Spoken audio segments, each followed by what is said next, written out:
El Sol es la estrella más cercana a la Tierra. En el otoño de 2003, liberó una cantidad de energía igual a 200.000 millones de bombas atómicas. Esto dio lugar a un maremoto de partículas cargadas de calor que iban a velocidades de más de 9,5 millones de kilómetros por hora. Fue una de las mayores tormentas solares de la historia y alcanzó la Tierra.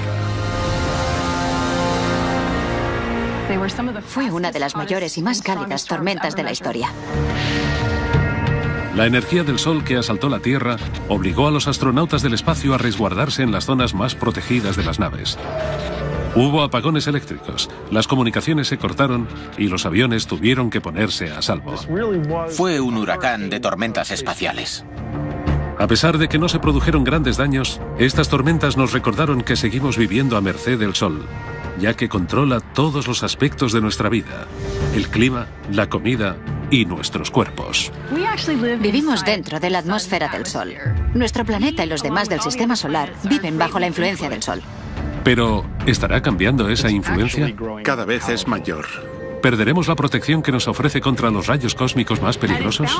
El confín dentro del que nos protege está encogiendo un poco. ¿Podrá nuestra civilización, que es tan dependiente de la tecnología, aguantar otra supertormenta solar?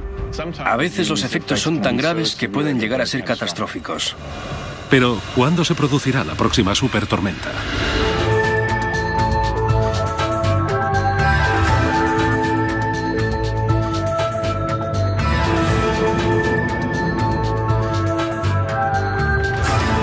El Sol. 3, 2, 1. Liberación. Se ha dado inicio a la misión IBEX. Durante el otoño de 2008, Ignición. la NASA lanzó el IBEX, el explorador de la frontera interestelar. Parte de su misión es estudiar el efecto que tiene el Sol en los lugares más lejanos de nuestro sistema solar. IBEX es un intento más por descubrir el impacto de las estrellas en nuestro sistema solar, en nuestro planeta y en nuestra vida. El Sol. El Sol nos proporciona luz y calor. Si no fuera por él, no estaríamos vivos. A los humanos nos interesa lo que pasa a nuestro alrededor. Nos gusta entender nuestro barrio. Y en el universo, el Sol es nuestra calle, nuestro barrio. El Sol. Nos afectan sus estados de ánimo. Es el padre de todos los demás planetas, ya que estos se ven afectados por su estado de ánimo. Tenemos que saber cómo evolucionará y cómo sus constantes cambios nos afectarán en la Tierra. El Sol. Si queremos entender el universo y las estrellas que forman dicho universo, es importante estudiar la que tenemos más cerca. Hemos aprendido más del Sol en los últimos 40 o 50 años que en toda la historia. Esta edad de oro de la investigación se originó con una misión única que nos ofreció imágenes cercanas del Sol desde la atmósfera terrestre. Skylab, la zona estará despejada durante 8 minutos. En 1973, Skylab fue la primera estación espacial con humanos y consiguió las mejores imágenes del Sol tomadas desde la Tierra. La misión Skylab fue uno de los primeros laboratorios dedicados solo a la investigación y el estudio del Sol. Se podría considerar el abuelo de las misiones de hoy en día. En la actualidad, una flota de 20 sondas espaciales escanean y estudian el Sol de formas que hace 30 años eran inimaginables. Al estudiarlo desde el mismo espacio, podemos verlo de manera diferente y con distintas longitudes de onda, desde los rayos X a la radiación ultravioleta extrema.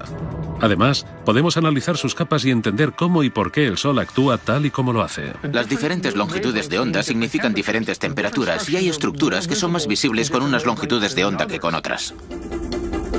Los científicos también han podido observar el interior del Sol mediante una técnica denominada heliosismología, que utiliza las propias vibraciones del astro para estudiar su actividad interna. El Sol no es un cuerpo sólido, es una bola de gas gigante. Así que oscila, vibra, y si medimos sus frecuencias de oscilación, podemos inferir la estructura que tiene por dentro. Si observamos el Sol durante un largo periodo de tiempo con buenas cámaras y ordenadores, podemos ver las capas que tiene, ver los efectos de las turbulencias que han creado capas y las corrientes.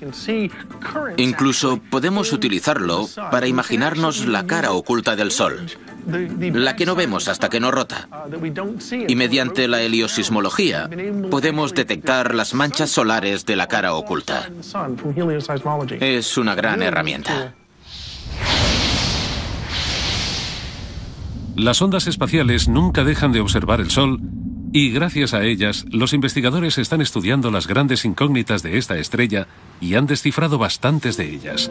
El Sol es una de las más de 2.000 millones de estrellas de la Vía Láctea y es la más cercana a nosotros, ya que se encuentra a 150 millones de kilómetros de la Tierra, casi la distancia que se recorrería dando la vuelta al mundo 4.000 veces. No obstante, a pesar de la distancia, la luz solo tarda 8 minutos en llegar a nuestro planeta. Lleva 4.000 millones y medio de años de los 10 o 11 que se le auguran de vida. A pesar de que técnicamente es una estrella de tamaño medio y se denomina estrella enana, es inmensa. Mide 1.400.000 kilómetros de diámetro y si la vaciáramos, en su interior cabrían 1.300.000 planetas del tamaño de la Tierra. El Sol supone el 99,8% de la masa del Sistema Solar y pesa 300.000 veces más que la Tierra. Casi en su totalidad está compuesto por gas supercaliente y electromagnético que se denomina plasma. Tiene suficiente fuerza de gravedad como para evitar que los planetas del sistema se dispersen en el espacio. Y tal y como sugirió Copérnico, gobierna el centro de nuestro Sistema Solar con un puño gravitatorio de acero.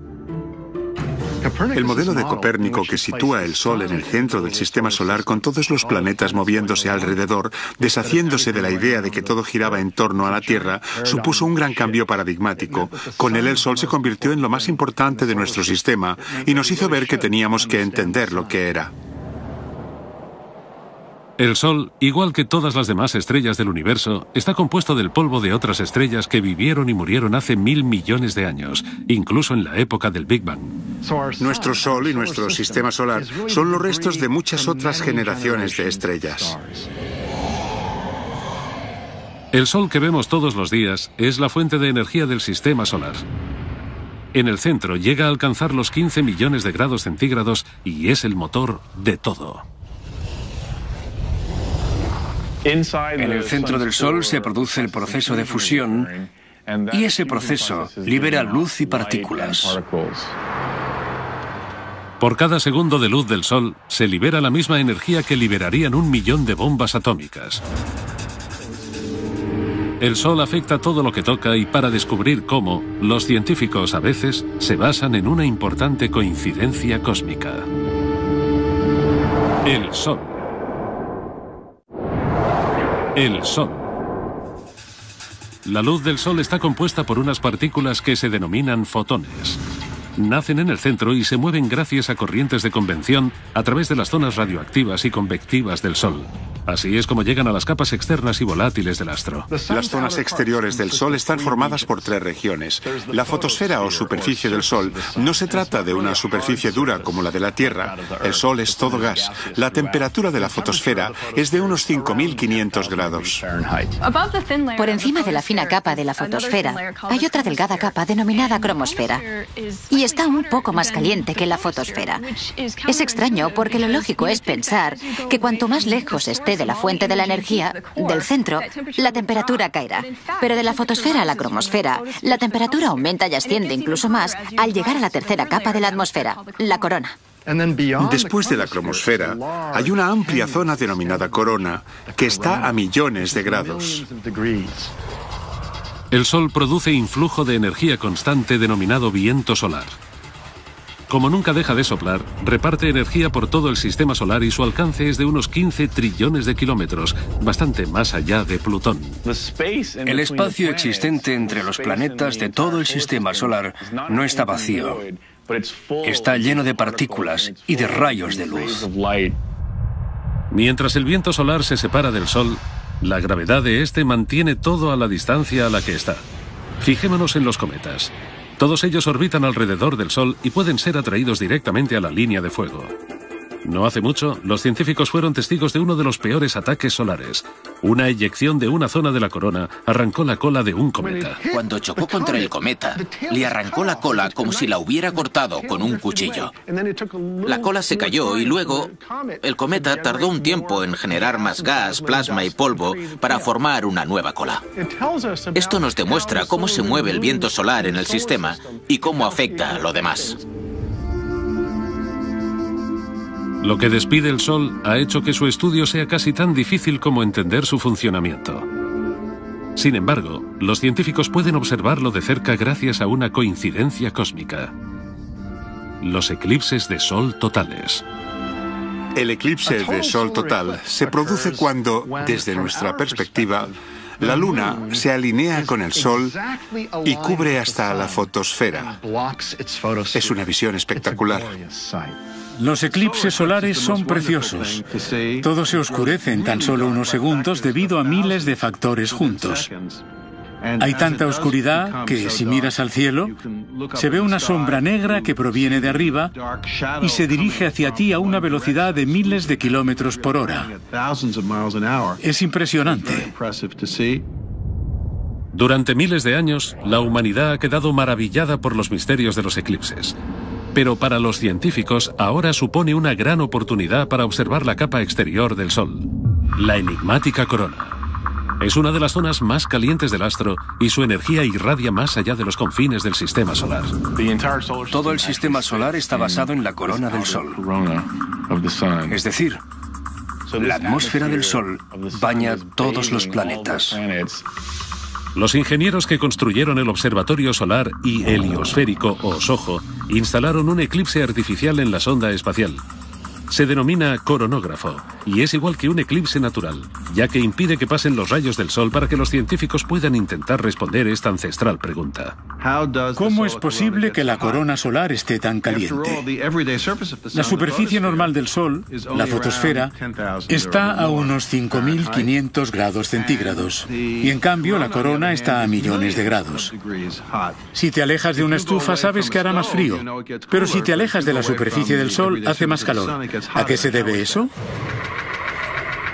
Todo tiene origen en el centro del Sol, donde cada segundo casi 700 millones de toneladas del elemento que más hay en el universo, el hidrógeno, se convierten en helio a través de la fusión nuclear y producen una energía que se convierte a su vez en fotones o, lo que es lo mismo, luz. El centro del Sol está muy caliente, a varias decenas de millones de grados.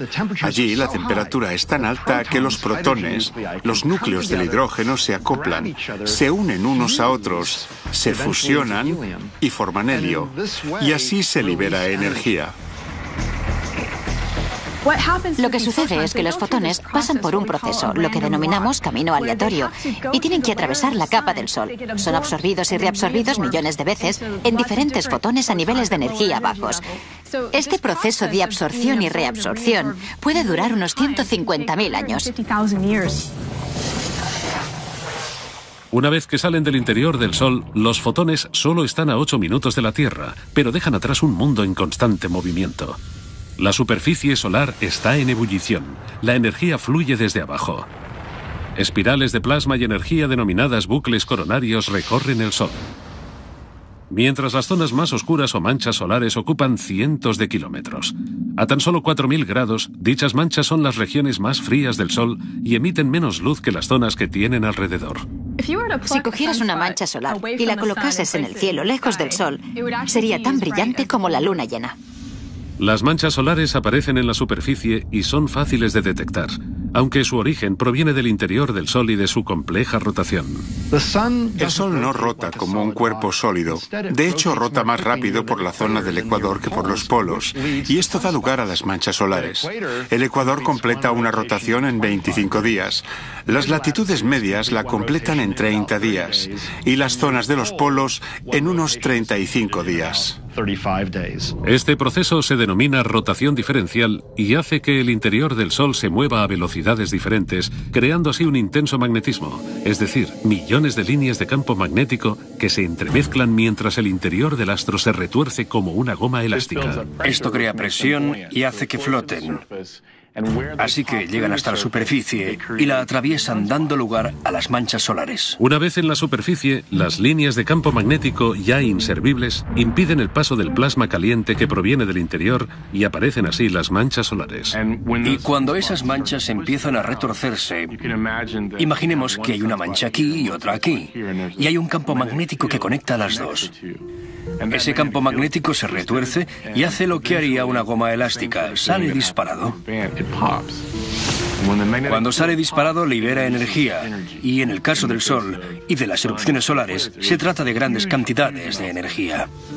Las líneas de campo magnético que vienen dadas por los movimientos de las manchas solares, a pesar de ser invisibles, se pueden observar en las dramáticas formaciones de la superficie solar, ya que producen erupciones y prominencias. Aquí es donde se origina la influencia del Sol, ya que la ruptura de estas líneas de campo magnético libera grandes cantidades de energía al sistema solar desde la estrella más cercana a nosotros. Y estas líneas de campo magnético son las que se esconden detrás de la mayoría de las teorías sobre por qué la corona tiene temperaturas más altas que la superficie. Está claro que tiene algo que ver con las líneas de campo magnético que calientan la corona. Pero es posible que haya ondas en los campos magnéticos que transporten la energía de debajo de la superficie solar hasta la corona. La sonda espacial Hinoda, que significa amanecer en japonés, se lanzó en 2006 y su misión es estudiar la interacción entre las líneas de campo magnético y la corona. Recientemente ha recogido imágenes de una de las ondas que podría ser responsable del calentamiento de esta enigmática región, las ondas de Alfvén. Las ondas de Alfvén se producen en el plasma, el gas ionizado amenazado por un campo magnético. Además, se cree que estas ondas de Alfvén podrían transportar energía turbulenta desde el interior del Sol hasta la corona, y que dicha energía podría calentarla. Las energéticas ondas de Alfvén que provienen del interior del Sol podrían llegar a la superficie y provocar la vibración de las líneas de campo magnético. Gracias a la vibración y la oscilación, se friccionan con el plasma magnetizado que rodea la corona, y a través de la fricción se produce el calentamiento. Este calor que libera la corona es lo que calienta el espacio y llena el sistema solar de energía.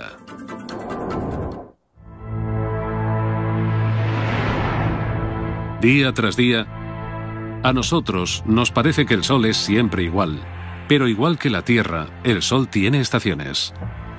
El mínimo solar y el máximo solar, dos personalidades diferentes que pueden afectar a la tecnología e incluso en el clima. El periodo de transición entre los mínimos solares se denomina ciclo solar y se trata de un periodo medio de 11 años en el que la actividad solar llega a sus máximos y luego vuelve a empezar. La principal medida del ciclo de la actividad solar es el número de manchas solares que se ven en su superficie. Durante el mínimo solar, el periodo de menor aparición de manchas, la actividad solar es limitada. Cuando las manchas solares llegan a la superficie, durante el máximo solar, la energía del Sol llega a más distancia. Cuando hay muchas manchas solares, hay muchas erupciones y eyecciones de masa coronal. El aumento de la actividad solar mejora la conexión entre el Sol y la Tierra. La energía que desprende el Sol puede provocar alteraciones en el entorno de la Tierra. La Tierra está rodeada por la atmósfera solar y lo que pasa en el Sol afecta a la Tierra. Así que eso es lo que llamamos clima espacial. Ahora se pretende realizar partes meteorológicos precisos del clima espacial, pero puede ser una tarea bastante complicada. El Sol es turbulento, sobre todo durante el máximo, cuando se produce el mayor número de tormentas solares. Durante el máximo solar, el campo magnético de la corona se complica mucho y hay campos magnéticos por todas partes, incluso cerca de los polos. Puede haber eyecciones de masa coronal, erupciones y tormentas solares varias veces al día. Las erupciones solares y las eyecciones de energía cercanas a las manchas solares recaen en el espacio. Como un rayo rápido y poderoso, pueden aparecer en cuestión de minutos y pueden liberar la misma cantidad de energía que 1.000 millones de megatoneladas de dinamita. Las erupciones solares liberan gigantescas cantidades de energía solar desde pequeñas zonas localizadas de la superficie de nuestro astro. Así que son eyecciones muy concentradas de energía que calientan el gas que tienen alrededor en unos 10 millones de grados. Las erupciones solares son como latigazos. Liberan mucha energía muy rápido y aceleran las partículas casi a la velocidad de la luz. Las partículas de las erupciones solares más potentes pueden llegarnos en unos 15 minutos. Pero el huracán solar del espacio aparece con las eyecciones de masa coronal.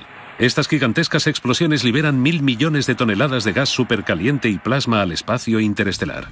Las eyecciones de masa coronal se producen cuando la superficie solar despide una inmensa cantidad de masa y energía. Tenemos que imaginar esta inmensa cantidad de masa y energía viajando desde el Sol a gran velocidad, a veces a más de 1.600.000 kilómetros por hora. Lanzan unas burbujas gigantes de gas caliente y campos magnéticos. Salen tan rápido del Sol que producen una onda expansiva. Son las que crean las tormentas y son muy importantes para entender el clima espacial. Las ondas espaciales como SOHO han capturado imágenes del Sol lanzando grandes cantidades de energía al espacio. Pero a los científicos lo que más le preocupa es el denominado efecto halo, cuando una corona de energía rodea el coronógrafo. Esto significa que el Sol ha lanzado su mayor explosión hacia la Tierra. Y eso fue lo que sucedió en las intensas tormentas solares de 2003. La mayor eyección solar de la que se tiene constancia tuvo lugar durante estas tormentas. Poco después de la explosión inicial proveniente del Sol, SOHO recibió un bombardero de partículas solares cargadas, protones y electrones, que sobrecargaron la cámara y consiguieron que la imagen no se viera. Lo que ves es una especie de nieve. Se ven como copos brillantes, que son las partículas aceleradas por la eyección de masa coronal chocando contra la cámara de SOHO.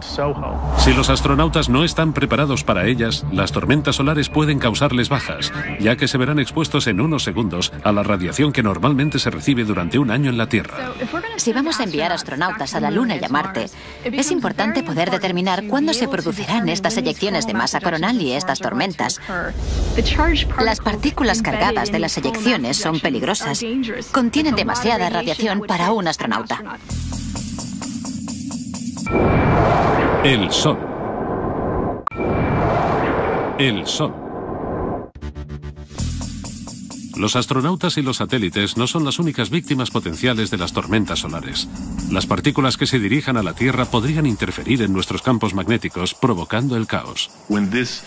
Cuando este material entra en contacto con el campo magnético de la Tierra, hace que suene casi como una campana.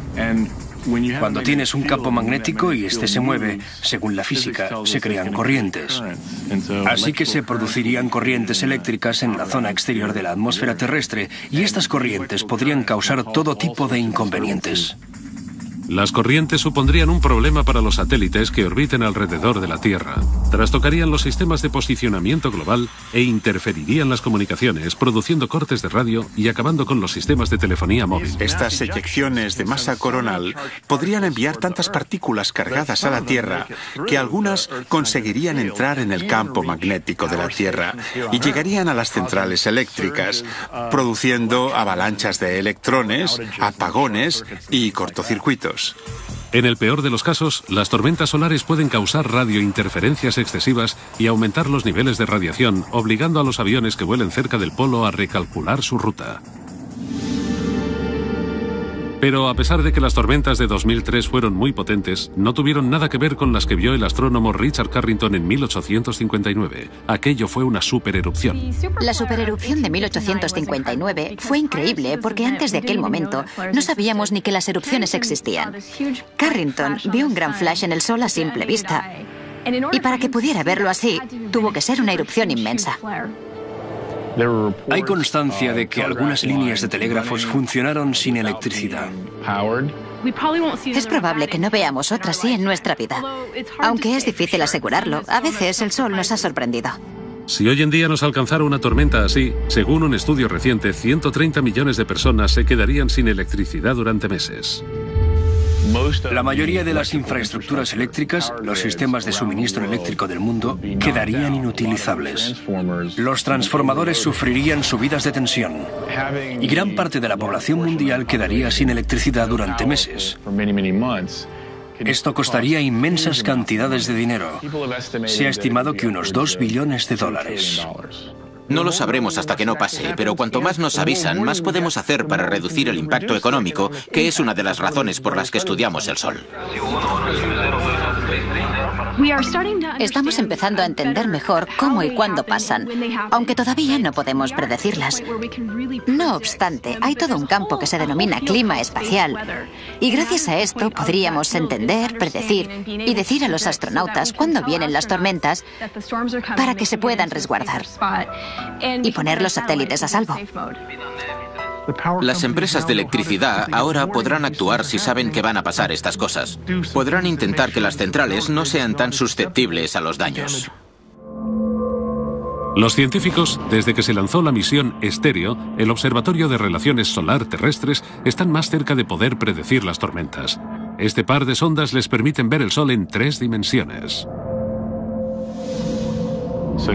Ahora, cuando una de estas eyecciones de masa coronal se dirige hacia nosotros, vemos todo desde los laterales, así que sabemos la velocidad a la que van, cómo evolucionan y su estructura.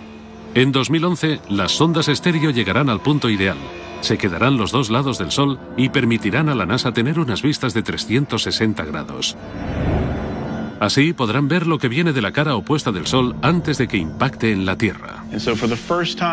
Por primera vez podremos ver el Sol por todas partes, y esto nos permitirá ver todo lo que pasa en el Sol a la vez. Así podremos predecir este tipo de tormentas. El máximo solar es duro porque aumenta la temperatura del clima espacial. No obstante, durante el otro periodo del ciclo solar, la época de calma o mínimo solar también tiene sus propios peligros. Cuando se reduce el número de manchas solares, el clima de la Tierra es más frío.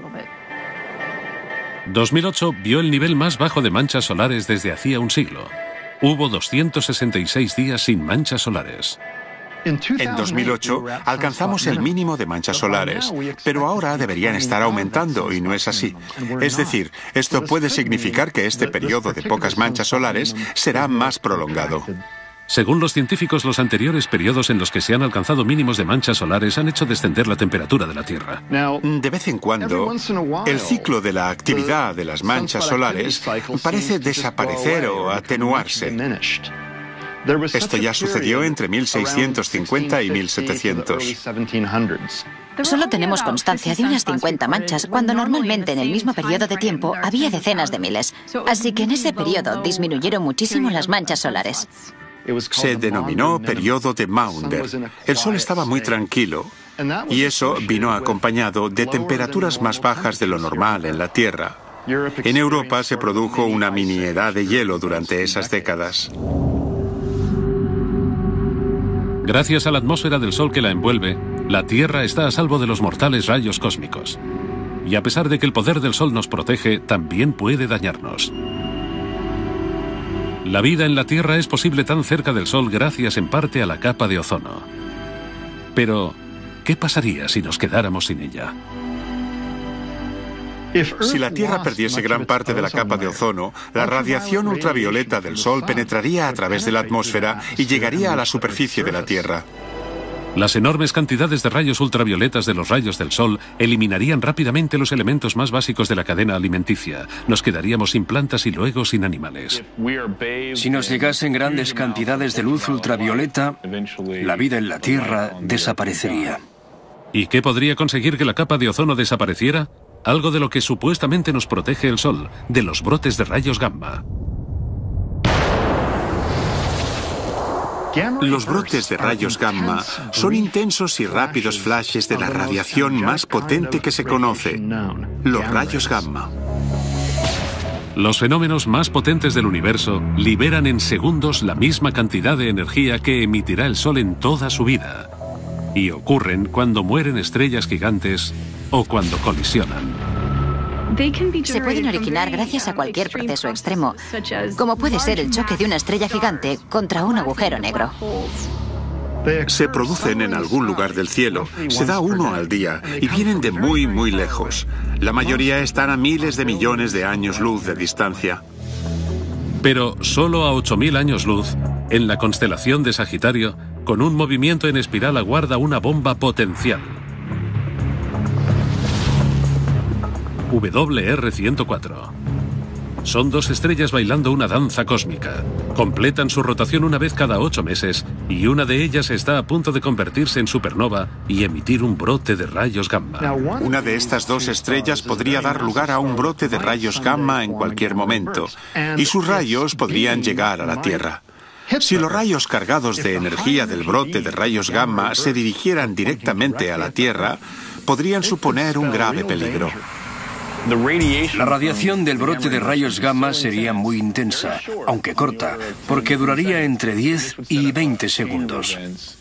Pero desencadenaría una serie de fenómenos que acabarían con el 50% o más de la capa de ozono.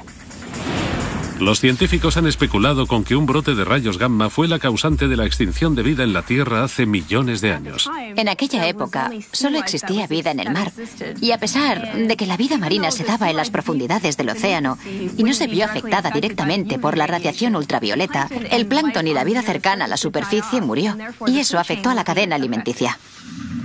La amenaza es aún mayor debido a algo que los científicos han observado durante las últimas décadas: una disminución del 20% en la potencia de los vientos solares. El viento solar es la emisión constante de partículas provenientes del Sol. Liberan en el espacio los campos magnéticos que hay en la corona solar.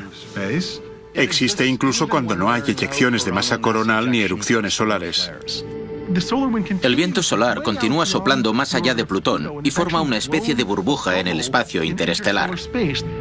Es una burbuja protectora, porque los campos magnéticos nos protegen de las partículas cargadas que vienen de fuera. Normalmente los vientos solares soplan en todas direcciones a velocidades de 1.600.000 kilómetros por hora. Y así reparten el invisible campo magnético del Sol y además forman una barrera contra intrusiones intergalácticas para el sistema solar, la heliosfera. La heliosfera es la frontera donde los vientos solares chocan con el espacio interestelar. Así que es la capa que cubre todo lo que rodea al Sol y al sistema solar. Protege al planeta Tierra de los vientos interestelares. Recientemente los científicos han descubierto que la heliosfera está encogiendo y debilitándose. Se sabe que la presión del viento solar ha disminuido en los últimos 25 años. De hecho, la heliosfera, la zona donde la presión del viento solar se termina, ha encogido. Una heliosfera más débil aumenta las posibilidades de que la Tierra se vea expuesta al peligro y a los ataques de materiales cósmicos intergalácticos.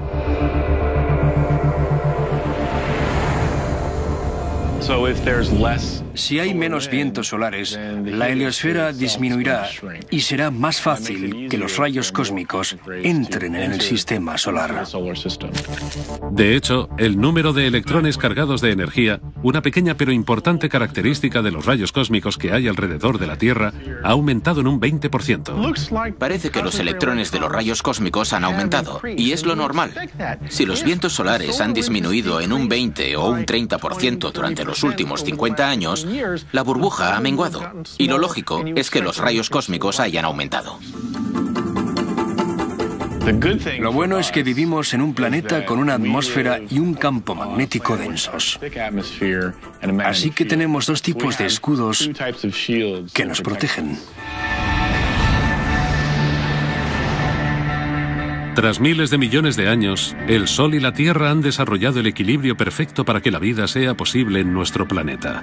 El sistema solar se encuentra en la zona de habitabilidad estelar, ni muy caliente ni muy fría. El Sol nos proporciona la luz necesaria, el calor necesario y la energía suficiente para que exista nuestro planeta y la vida en él. El Sol hace posible todo lo que hay en la Tierra.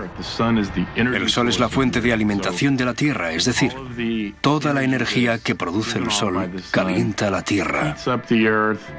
Esto da lugar a nuestro clima. Controla nuestro clima. El Sol es básicamente la fuente de energía, nuestra batería, lo que controla todo el entorno de la Tierra. Las plantas aprovechan la energía del Sol a través de la fotosíntesis y creando carbohidratos. La gente y los animales consumen dichos carbohidratos convirtiéndolos en energía que podemos utilizar. Incluso los combustibles fósiles, que son la base de nuestra vida, han sido creados por el Sol. Pero nuestro uso exacerbado de dichos combustibles parece estar deteriorando el equilibrio existente entre el Sol y la Tierra. Debido a que todos los materiales vivos reciben su energía del Sol, el Sol es la fuente de todos los combustibles fósiles. Ya sean los árboles o cosas que han quedado entre las rocas y han ido transformándose a lo largo de millones de años en los hidrocarbonos que nosotros conocemos, hemos recolectado y luego hemos utilizado. Los combustibles fósiles que quemamos hoy en día liberan la energía del Sol de hace millones de años, poniendo en peligro el equilibrio entre nuestro planeta y su estrella más cercana. Si quemamos todo, la atmósfera cambiará hasta llegar a ser irreconocible, mucho antes de que llegue el punto en que nos quedemos sin combustible fósil. Ya hemos visto el efecto del exceso de energía solar gracias al aumento de temperatura global. La liberación de millones de toneladas de antigua energía solar almacenada en los combustibles fósiles ha amplificado el proceso natural necesario. Ha producido el llamado efecto invernadero. Mucha gente cree que el efecto invernadero es malo. Pues no lo es, porque mantiene la Tierra caliente. Sin él, los océanos se helarían. Lo malo es que haya demasiado efecto invernadero. Si hay demasiado dióxido de carbono, vapor de agua y metano en la atmósfera de la Tierra, esos gases atrapan demasiada radiación solar y entonces aumentan la temperatura media del planeta y producen el calentamiento global. Eso podría causar el deshielo de los casquetes polares y el aumento del nivel del mar, lo que sería un desastre si sucediera demasiado rápido. Así, la atmósfera no solo recogería más calor, sino que podría empezar a descomponerse. El uso continuo de la energía solar fosilizada podría producir cantidades no deseadas de radiación solar. Ahora mismo nuestra capa de ozono evita el paso de la mayoría de los rayos ultravioletas del Sol y permite que llegue la luz suficiente que nos aporta lo necesario para vivir. Cuando la luz del Sol interactúa con nuestra piel, produce vitamina D, que es muy útil. La vitamina D nos protege de un gran número de enfermedades, incluidas las enfermedades de corazón y la osteoporosis. Pero aquí también se produce un desequilibrio. Demasiado sol puede alterar nuestro ADN y provocar cáncer de piel. Para mantener el equilibrio entre el Sol y la Tierra que permite la existencia de la vida, habría que reducir el uso de la antigua energía solar y aumentar el de la energía que libera el Sol a diario. En definitiva, el Sol libera 86 miles de millones de megavatios de energía. Es decir, nuestro astro libera en 15 minutos toda la energía que se consume en la Tierra durante un año. Por ello, la explotación de esta fuente de energía ha sido el objetivo de los científicos durante años.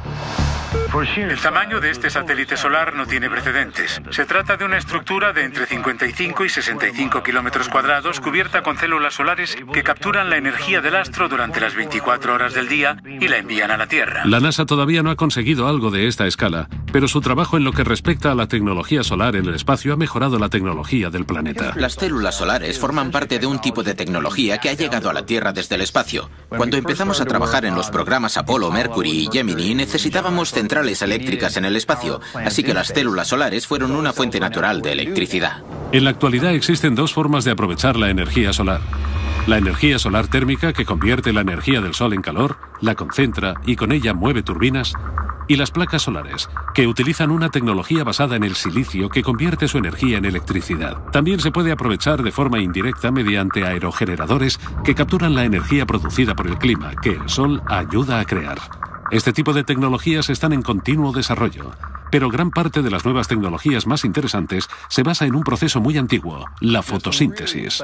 Hemos descubierto grandes beneficios cuando hemos pasado del mundo de las células solares semiconductoras a las orgánicas. Los científicos pretenden imitar a la madre naturaleza y han conseguido crear electricidad de un producto que encontramos en el mercado, las espinacas. Todas las plantas verdes tienen unas moléculas orgánicas, pero las de las espinacas son mejores, donde se puede cultivar ese péptido, esa molécula. Los investigadores colocaron este péptido en una especie de sándwich solar. Lo colocaron entre dos materiales conductores.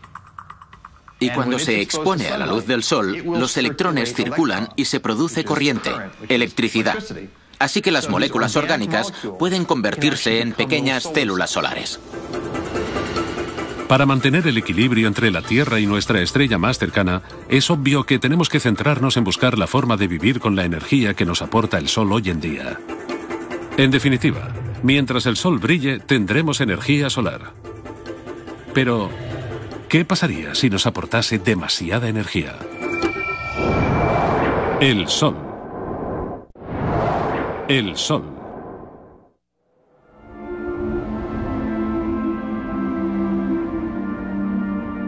Los elementos que forman el Sol, la Tierra e incluso a los humanos provienen todos de un mismo lugar, del polvo cósmico. Es decir, de los restos de las estrellas que vivieron hace miles de millones de años. Pero tal y como murieron aquellas estrellas, también morirá nuestro Sol. En 5.000 millones de años, el Sol será mucho más poderoso, más brillante y más grande. Llegará un punto en el que el Sol queme todo su hidrógeno. Y cuando pase eso, quemará su helio. En un momento dado, el Sol se expandirá y se convertirá en una gigante roja. Cuando se expanda, será más grande e invadirá el sistema solar. La órbita de los planetas también se expandirá, porque no será tan grande. Durante esa fase, las inestabilidades, que yo denomino eructos cósmicos, harán que la capa externa del Sol se eyecte con suavidad. Las capas exteriores de la gigante roja se irán desprendiendo tranquilamente. Las capas internas ionizarán la nube de gas que rodea al astro y harán que brille. Así que nuestro Sol estará rodeado por nubes de gas brillantes. Formarán lo que se denomina la nebulosa planetaria, que tiene formas preciosas. Algunas son redondas, pero otras se desfiguran y tienen otras formas. Es decir, no son simétricas. Lo que quedará será el centro contraído del Sol, y no producirá energía nueva a través de las reacciones nucleares, porque ya no habrá. Así que seguirá contrayéndose y apagándose con el tiempo. Es muy similar al proceso mediante el que se crean las supernovas, pero el Sol no es lo suficientemente grande, no tiene el tamaño necesario para formar una supernova. Así que en su fase final se transformará en lo que llamamos una enana blanca. Lo que quedará será una enana blanca, que es una estrella relativamente pequeña. Será una estrella jubilada, feliz y tranquila. Será del tamaño de la Tierra. No será más pequeña y se formará una roca muy bien comprimida. Liberará su energía y será cada vez más fría y débil, hasta que acabe desapareciendo de nuestra vista. La muerte del Sol tendrá un efecto devastador en el sistema solar. Si la gran expansión no se traga a los planetas más cercanos, entre los que se encuentra la Tierra, es muy posible que cambien su órbita y se sobrecalienten. La superficie de la Tierra quedará carbonizada. Seguramente la Tierra se asará sea como sea. Hay que imaginar un Sol 1.000 o 2.000 veces más brillante que ahora. Así que la Tierra se calentará mucho y no será un lugar agradable para la vida. Es posible que se sobrecaliente antes de que muera el Sol, porque el Sol se calentará antes de convertirse en gigante roja y hacerse más grande que la órbita de la Tierra. Se calentará en algún momento y en la Tierra hará tanto calor que el agua hervirá. Los mares se evaporarán y la vida, tal y como la conocemos, dejará de existir. Si quedase cualquier cosa en la Tierra, el Sol se encogería hasta convertirse en una enana blanca y entonces la Tierra se congelaría en vez de calentarse. No será un sitio apto para la vida. Pero eso no sucederá hasta dentro de miles y miles de millones de años. Solo hace unos 50 años que tenemos cohetes y satélites en el espacio, y hablamos de miles de millones de años. Así que como mínimo, habremos viajado por el sistema solar y habremos visto sitios donde la temperatura sea como la de la Tierra ahora, o incluso habremos llegado a sitios que estén más allá del sistema solar. Con lo cual yo no me preocuparía con lo que le va a pasar al Sol en 5.000 millones de años. El Sol nos dio la vida y es posible que nos la quite. A pesar de que la Tierra morirá, de alguna forma lo que hay en ella podrá seguir viviendo. El polvo cósmico que dio la vida a la Tierra y a sus moradores, algún día podrá convertirse en el polvo de estrellas que origine una nueva generación de planetas, estrellas y vida. En el fondo somos polvo de estrella. El carbono de las células, el oxígeno que respiramos, el calcio de los huesos y el hierro de las células sanguíneas. Todos estos elementos se crearon dentro de las estrellas mediante reacciones nucleares. Y gracias a que algunas de esas estrellas explotaron, existimos nosotros. El hallazgo de que nosotros provenimos de las estrellas es uno de los mayores descubrimientos de la historia de la ciencia.